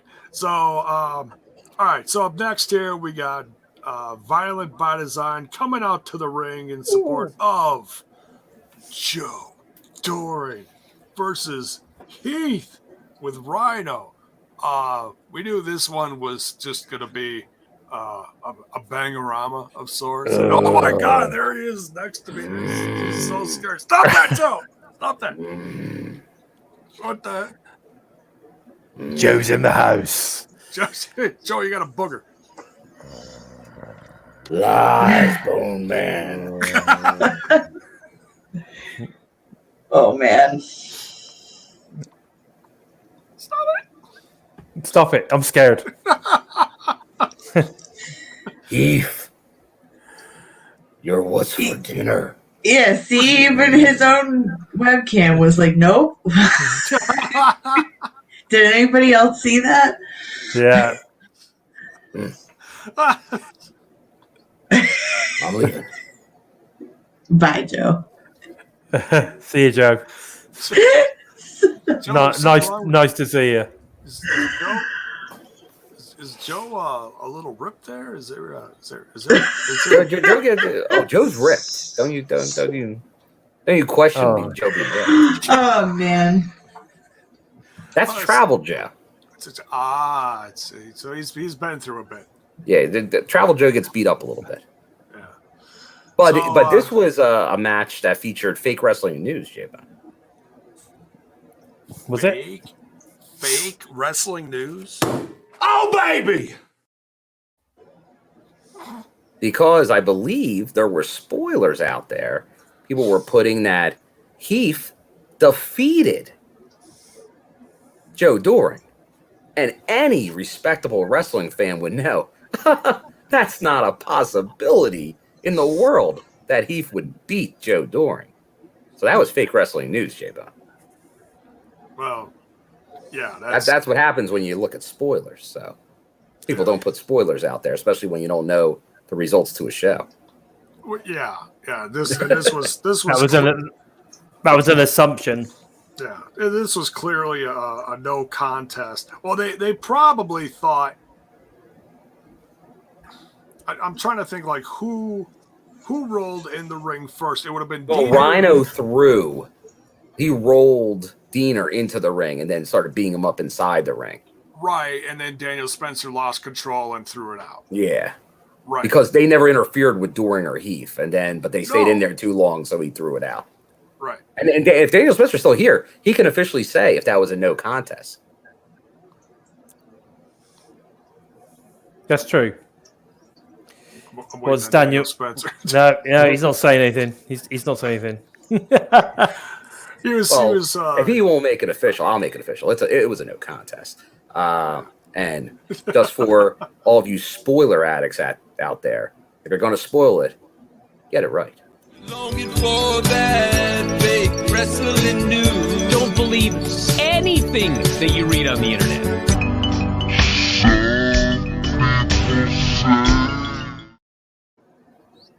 Oh, Alicia loves that. Look at that face right there. She loves it.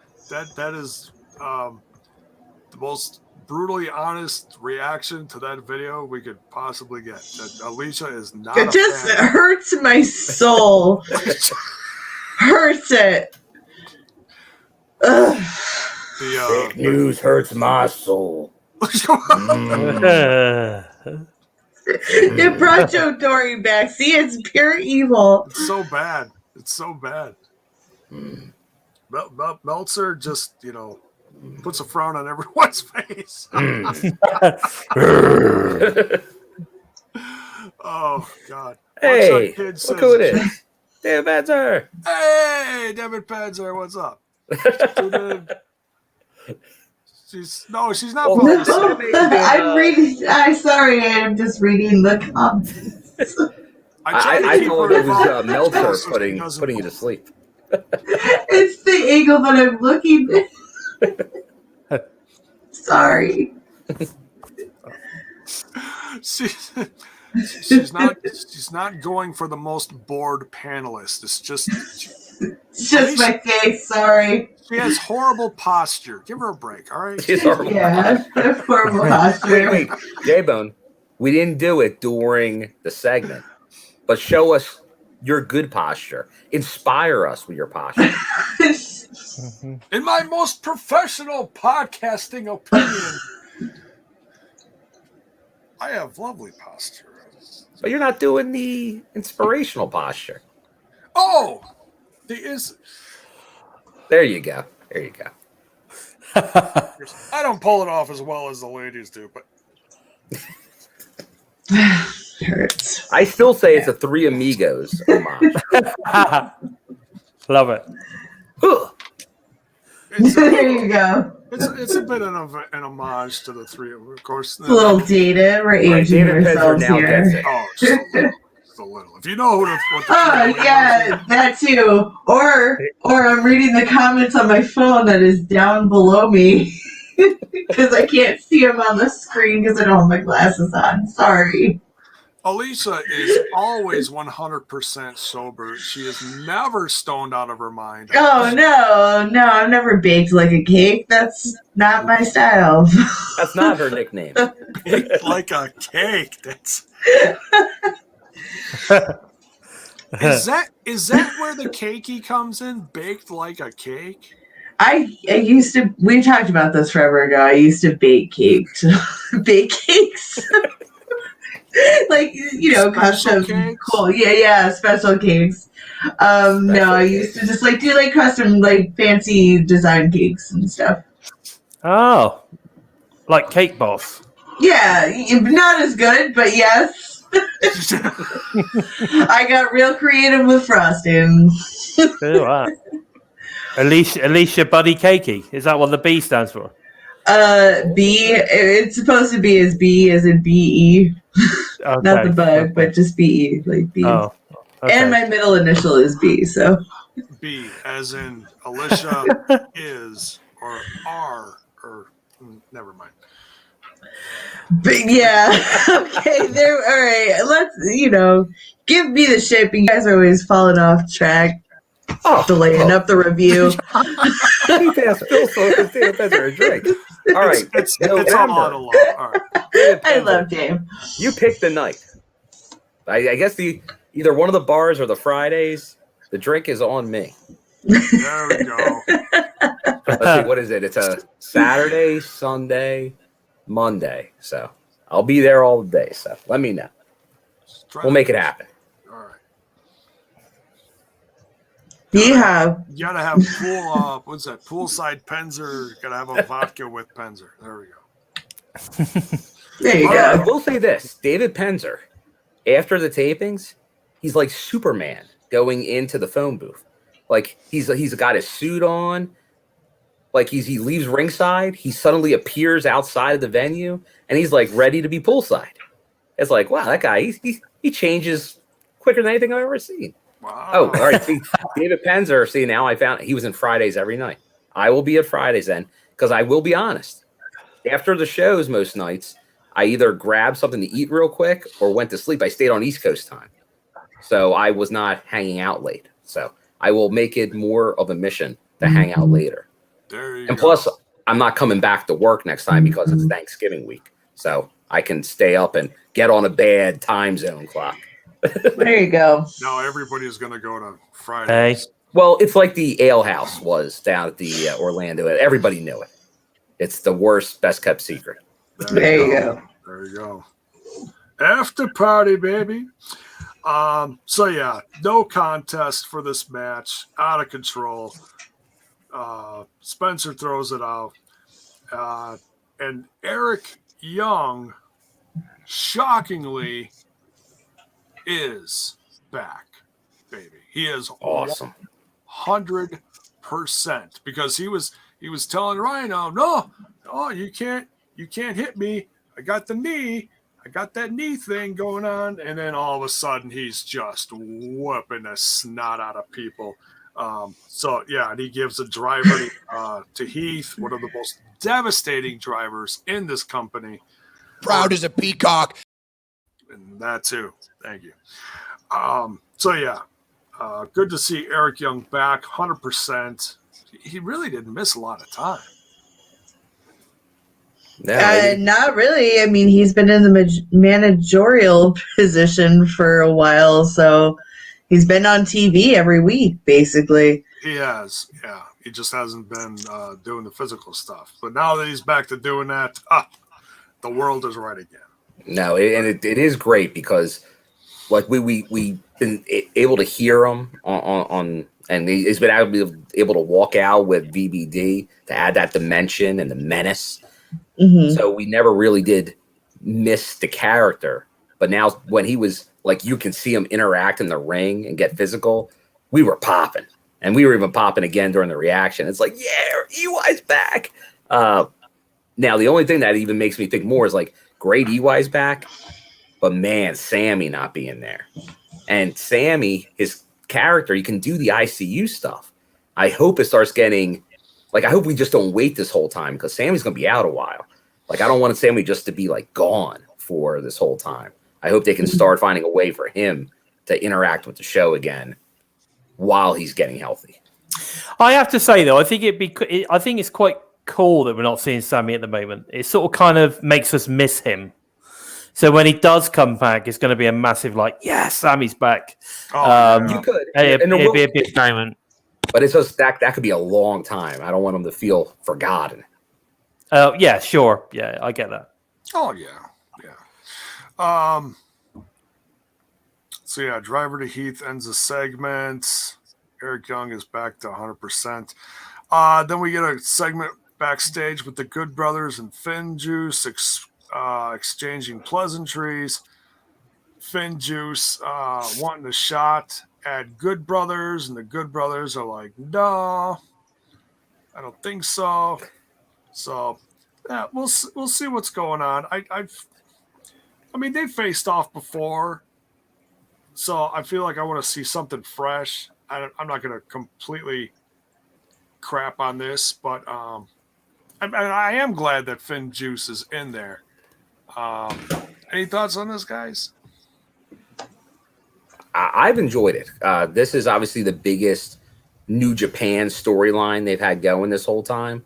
And I'm a big fan of the New Club, yeah. Yeah, well, in New Japan, obviously, they were in Bound for Glory, the Bullet Club, with this as well. So this intersecting storyline has been the big New Japan angle for most of the relationship. And Finn Juice, like, people don't like, they keep kind of not acknowledging, like, oh, tag division.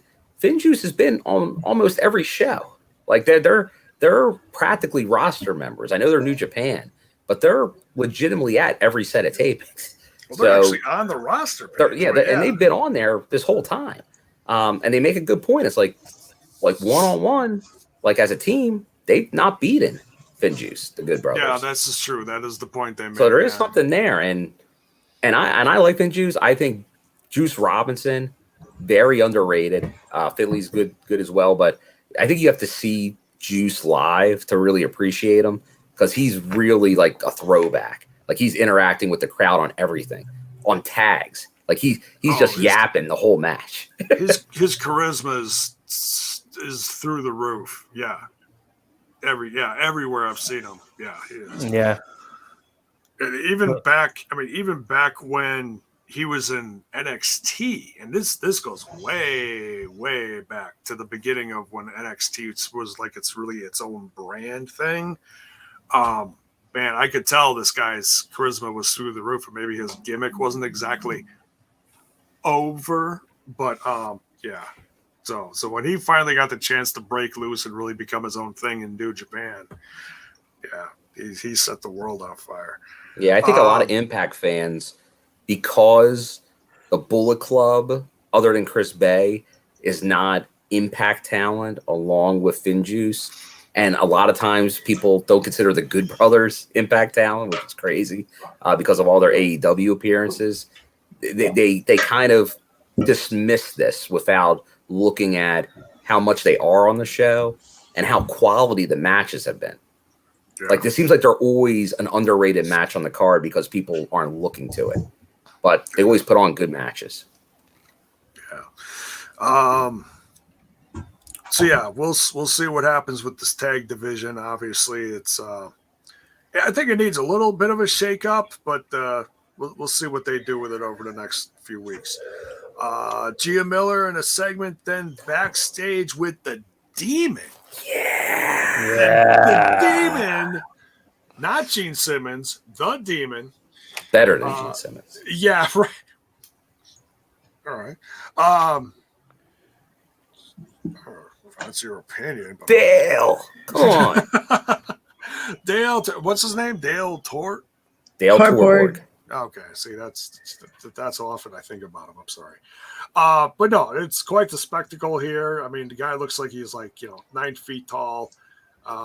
Must be the stacks. Not those shoes that are 3 feet tall. It's got to be the stacks. Can be. And he's just about to start talking to Gia Miller, and he's interrupted by Swinger. We get Johnny Swinger in the segment, and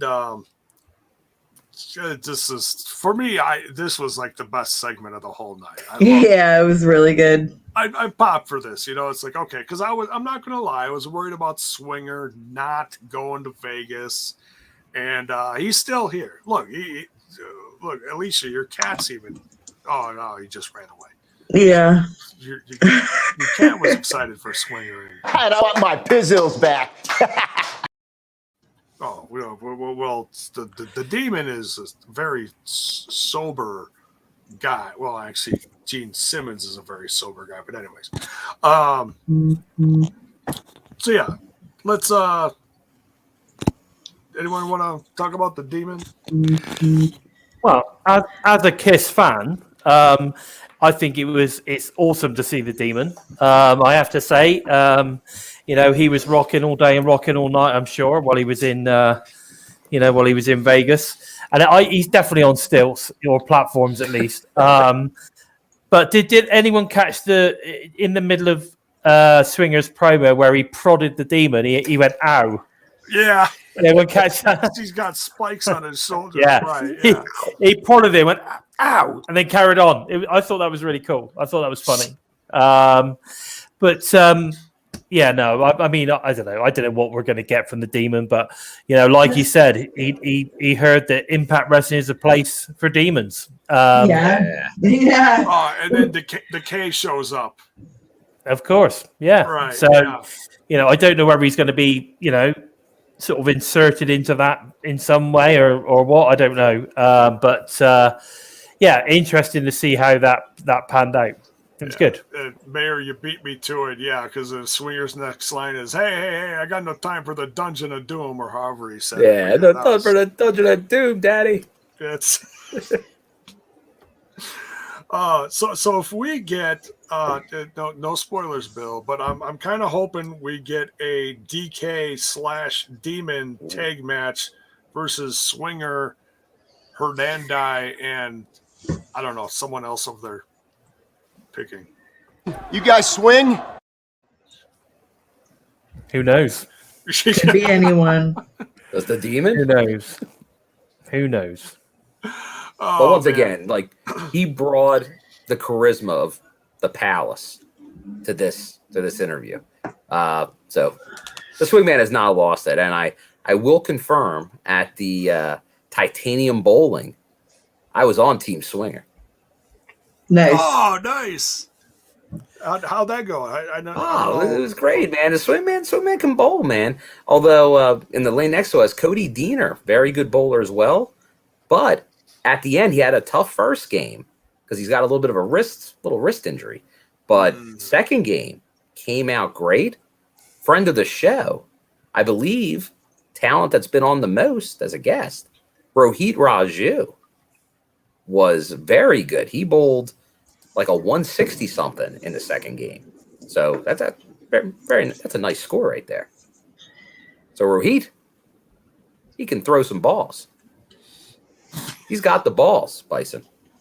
He's got the balls. You need to have the balls. Now that's a throwback. Very fun segment. We'll see where this all leads to, and I can't wait to see what they do with Swinger next. Then we get one of the best promos of the night, one of the best segments. I popped for this. It was just a lot of old school knockouts shenanigans going on here. We got Mickie James cutting a promo, and Madison Rayne interrupts her. I was not expecting this, but this was a lot of fun. Alicia, what did you think of this whole segment between Madison Rayne and Mickie James as the new Knockouts champion? It wasn't the feud I was expecting that they were going to set up. When Tennille's music hit, it wasn't Madison I was expecting to walk out. Right, and they said it was the influence, so that was interesting. Yeah, I don't know. Either way, should be interesting. These two have history with each other, so of course it's always good to get the nostalgia in, especially when they're throwing out all the names of the former Knockouts division. I love it. I'm here for it. It was a good time. The kitty agrees. Right, Bob? The poor Bone Man. Sorry. Just losing everything here. Great segment. Bison. Hardcore country. Oh boy. I thought you unleashed the demon now with that one, Bison. Oh yeah, baby. Oh yeah. So I loved it. I think Mickie is not lost a step, has she? She is just as badass as she ever was. Her promo skills are great. And to be fair, Madison, it was just as awesome. Like, this whole segment came across so natural that it worked really well for me. I enjoyed it. I thought it was great. A great renewed rivalry. And let's not forget, Madison is the five-time Knockouts champion. Mm-hmm. compared to Four. Mickie James 4. Yeah, interesting. There you go. There you go. So who's better? Yeah. Oh, I was about to answer that. But got to give kudos to add to the resume, as Madison said. And I know Mayor says it here when she says, about Mickie leaving. She's like, I've been here the whole time, Madison said. And I'm like, I'm there with Justin, like, what? Yeah. Bullshit. She's like, oh, no, you left 3 times. She's like, oh.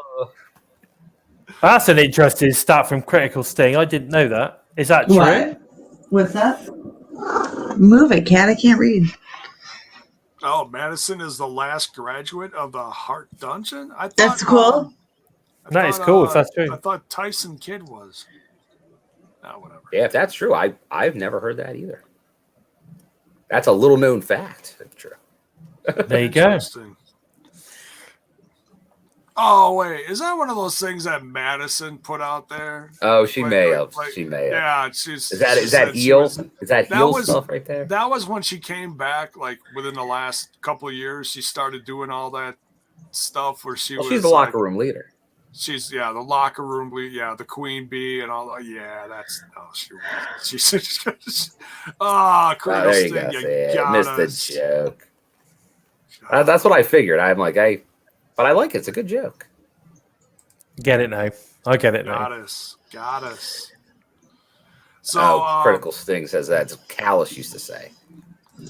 So we're getting like Gotch and Fez. 25-time Knockouts champ. There you go. Bockwinkel. That's right. There you go. So, we are getting that next week. We are getting Mickie James versus Madison Rayne for the Knockouts Championship. Not complaining about that one.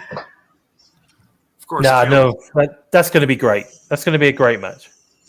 Of course, Caleb with a K out is going to be out there. I love the brown neck brace with the white bow tie. I have noticed that he has been color coordinating his neck braces to the ladies' outfits. So good for him. Oh, that's priceless. It's important. Yeah, the important details. Yeah, because he had on the matching the brown sweater or jacket, whatever it was. Yeah. Mm-hmm. So. Mm-hmm. Guys really got it going on. Whoa, what is that, Bill? Gail Kim signed. Yeah, out of respect to Gail, I cannot give Gail a voice. It's Gail Kim. There she is. Gail Kim, the legend. Gail Kim. You can also promote her husband's awesome protein bars. I forget what they're called. Are they that good? Oh, I've had quite a few in my time, and I feel like out of the lot of them, that's probably the best I've ever had. If I promote candy bars or protein bars, I would have to do it like Adam Sandler as Pickle Man. Okay. I will not do. Oh, okay. I just kind of got excited about that. I'm Pickle Man. There we go. Candy. There we go. There we go. I knew you had it in you.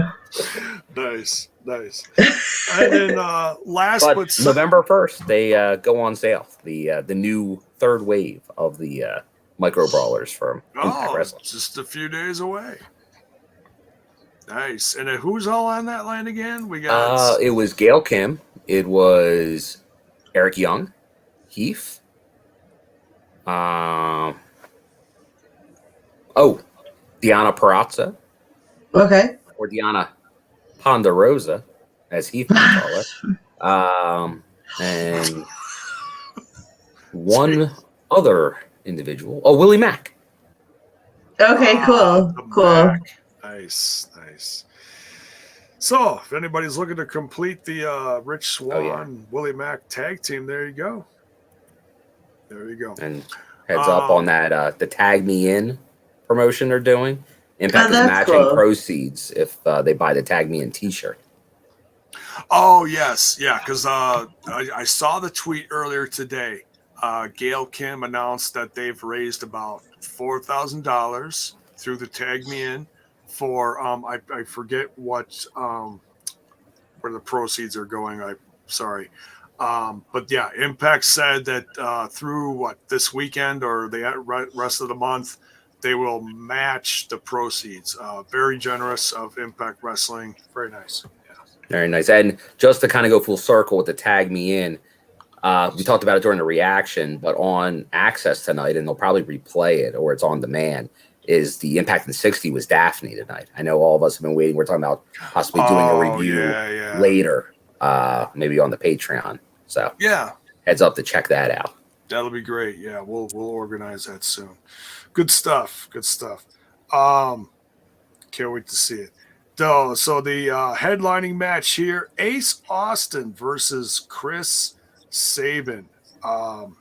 Man, and we were just practically drooling over this match. This is the first time that these two have ever met in the ring 1v1. So in a sense, you could practically call this a dream match. I love this one. I was, you know what? I didn't write down who won this one. Damn it! It's funny you say that because I looked away right at the wrong moment and I didn't see who won it either. No, there was little shenanigans with Madman getting involved, and then a ref bump a little bit, but then Ace hits the fold to win it at the end. Oh, the fold! Oh, that was a badass fold. Yes, that's right. Ace Austin. And the fold, very protected. I think it's only once maybe been kicked out of after it was hit. Right, yeah, because I think Stryker said on commentary, he's like, "Oh, no one kicks out of that." Yeah, he said something like that. Yeah, so the fold with the win there, huge win in this dream. I'll say dream match for sure, because we've always talked about on the throwback shows, young Sabin and today Ace, very similar. Totally, yeah, very similar style, attitude, athleticism, mirror images. Yeah, it's just 20 years apart. It's crazy. Yeah. Totally, yeah. Because we look at how Chris Saban is as an X Division champ. I mean, they got hot potatoed around a little bit back in 2003, 2004-ish.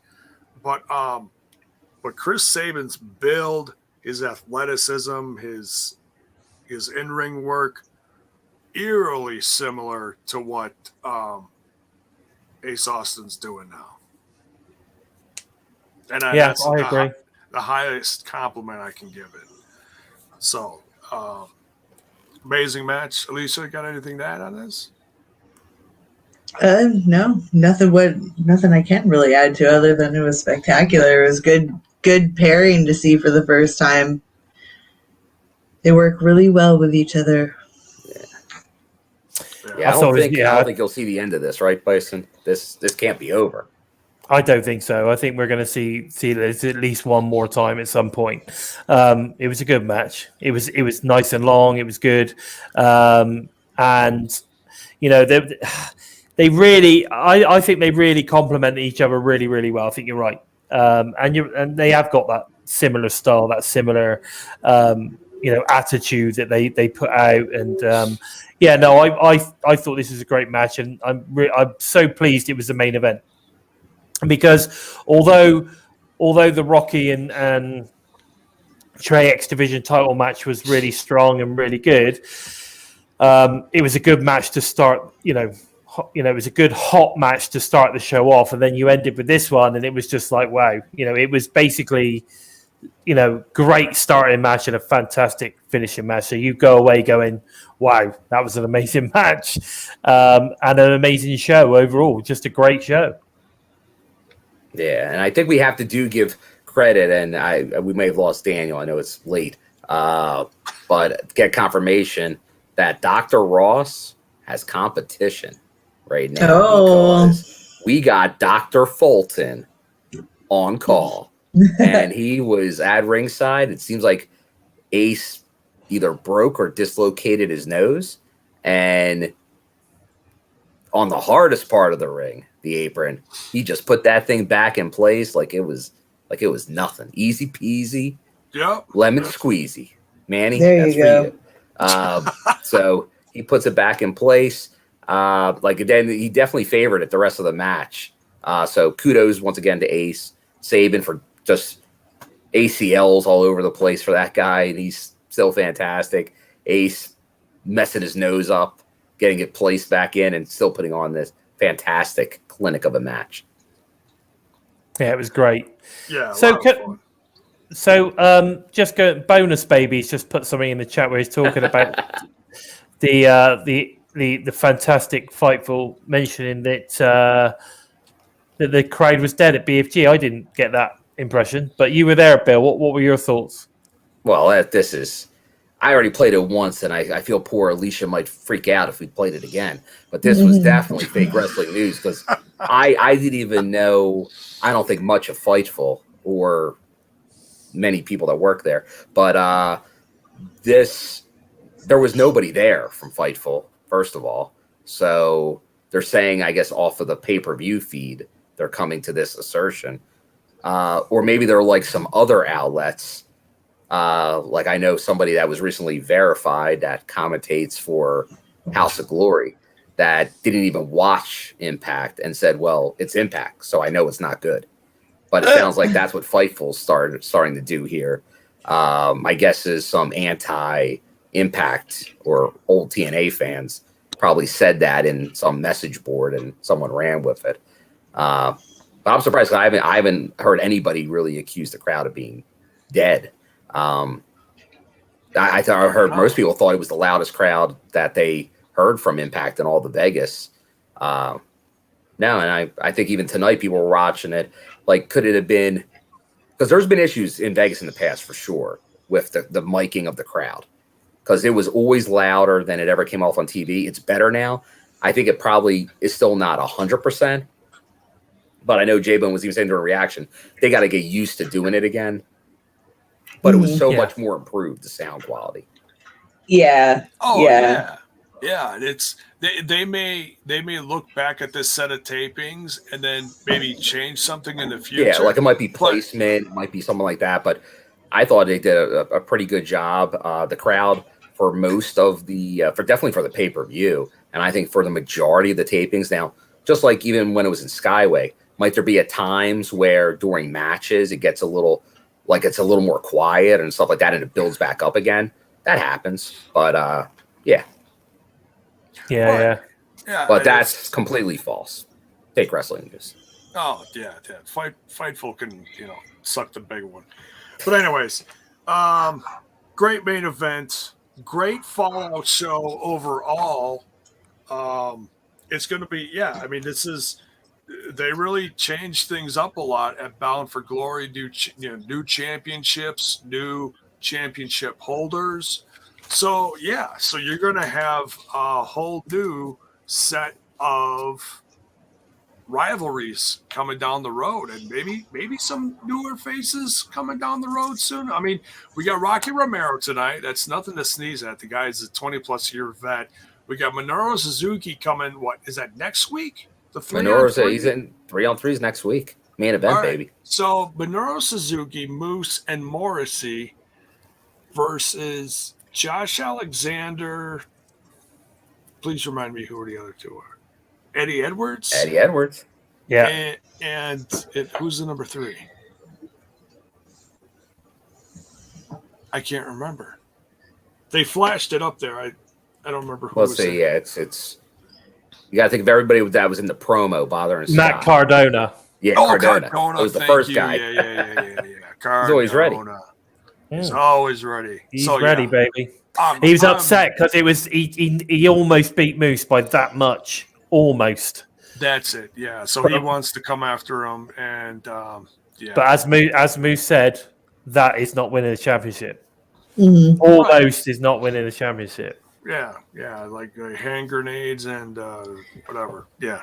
So yeah, good episode. Let's wrap this one up. Oh, dude, Bill's just flashing all the.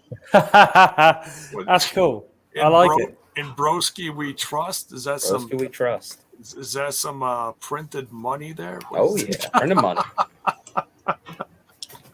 Let's go around the panel and we'll wrap this up. Oh, that's a lovely picture as well. That's good. I know That's better you're a than sucker mine. for blue. Oh, Yeah. man.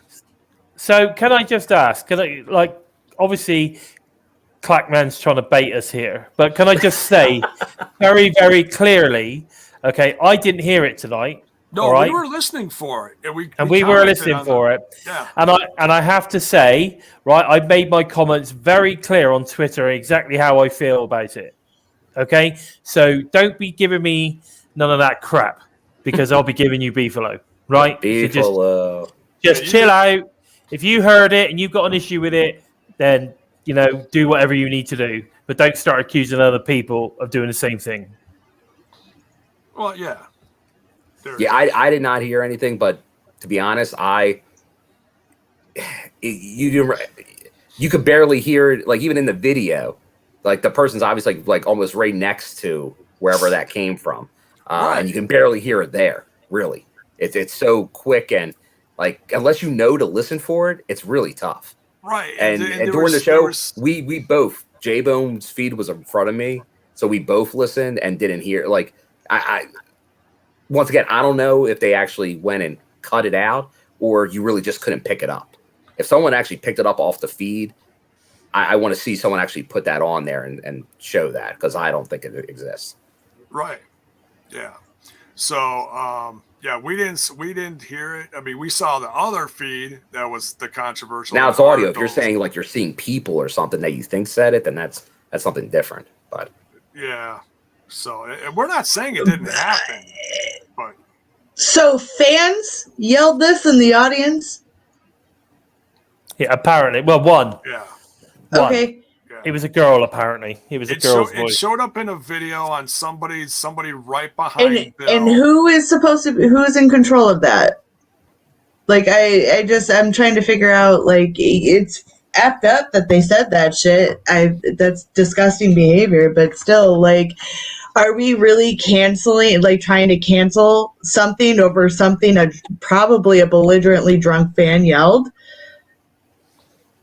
Yeah. What do you like? And do we even know, like, if anybody, like, maybe they were kicked out and it just wasn't broadcasted or caught on film? Yeah, sometimes I don't think anyone's that just really happens. commented on it, to my knowledge. I don't think anybody has. To my knowledge, I don't know. Just use your critical thinking skills, everybody, and maybe try to, I don't know, see it for what it was. It's just some asshole fan being an asshole, and this happens at every wrestling show. Very common, sadly. Like, there's a bunch of racists in wrestling fandom, believe it or not, and there's racists everywhere.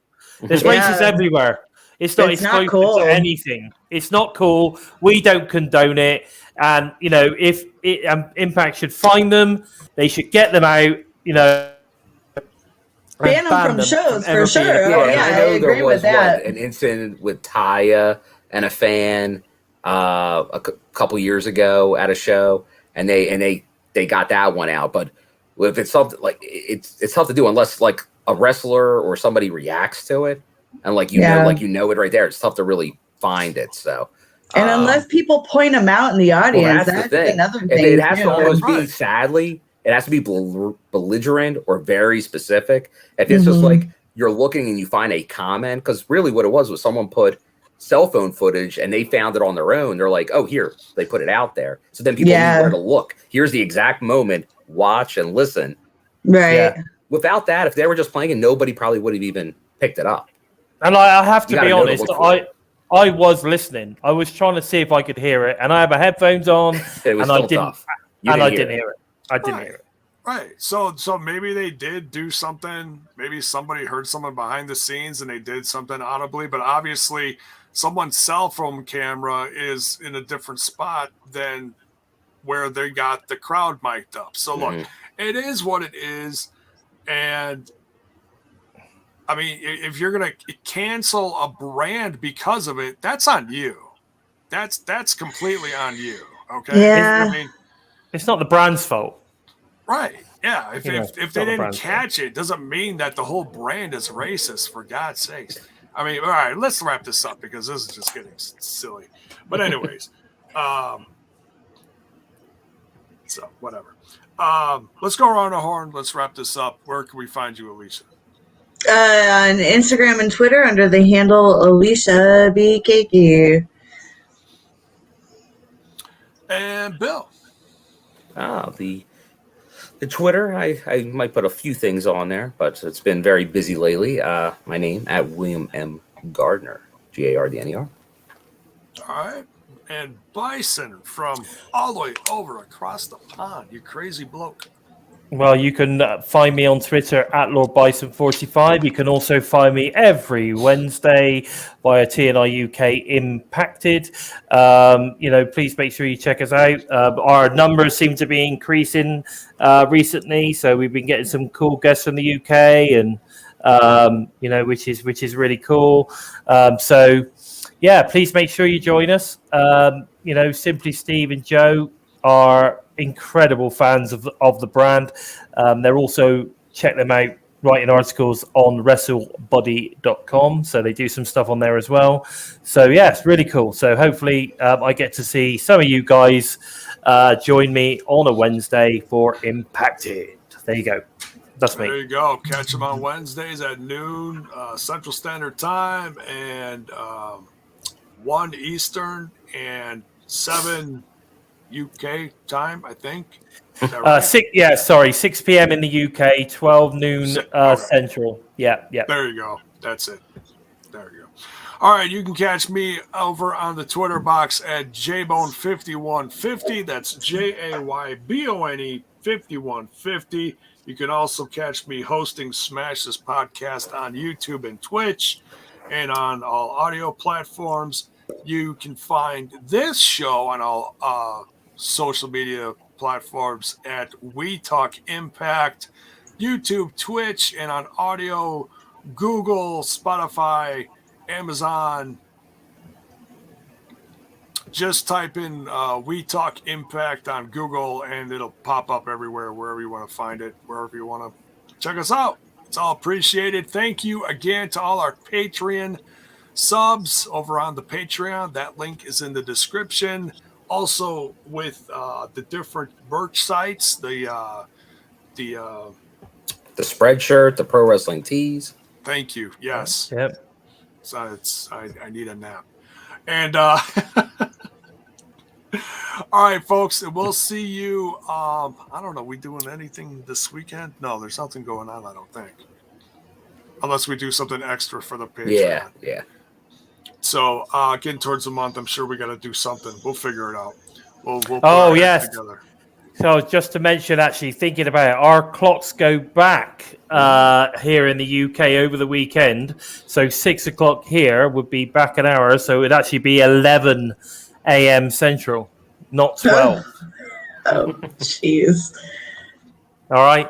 That might screw things up. Maybe we should go at 7 from now on. I don't know. We'll see. All right. So, that's it.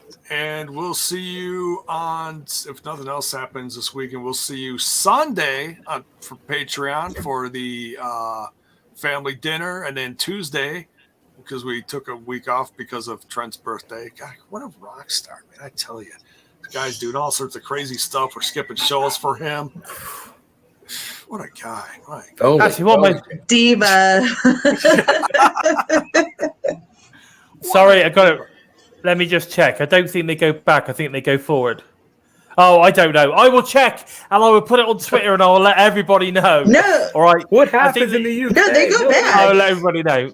No, if they go back, it means it would be... It's fall back, spring forward. Yeah. Okay, we're good. So they're going back. You're going to regain an hour. It is. You're right. We're going back. Okay. So I was right. I was starting to question myself for a second. But on that note, I was thinking more. We got this guy again. Yeah. We love Whoop whoop. All right, that's it. We're out of here. We'll see you a few days from now. Have a Happy early Halloween. Oh yeah, Halloween coming up. If that opens up a whole new can of worms. Let's just get out of here. But we'll close them. Good night. There you go. Take care. Stay safe, everyone, if you're trick-or-treating.